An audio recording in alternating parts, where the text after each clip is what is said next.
Iza ove grupe građana ne stoji niko. Stoje građani Niša. Nikakva interesna grupa, niti nikakav pojedinac.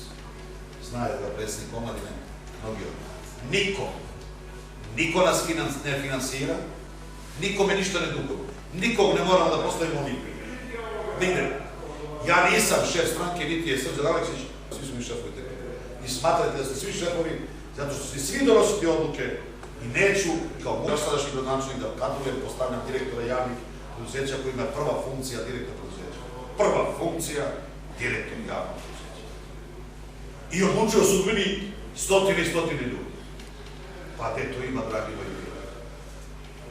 Pa zar Niš nema sposobnije, bolje, pametnije i strajnije ljudi? Pa zar je Niš pao na kolena?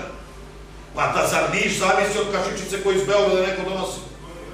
Pa gde smo mi to zalutali kao Nišlije? Grad sa tolikom tradicijom, drugi grad ili treći, kako god hoćete? Pa tako, ili vreme da bi nešto pokušamo da uradimo. Pitaju me mnogi ljudi. Generale, šta ćete 24.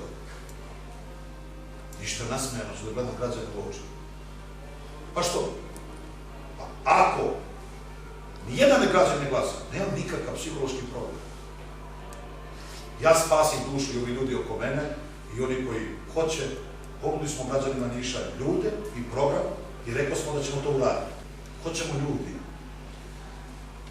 Hoćemo javno sa građanima da pravimo priču gradsku, čistu, čestitu, čista srca, ne opterećeni šta ćemo postaviti.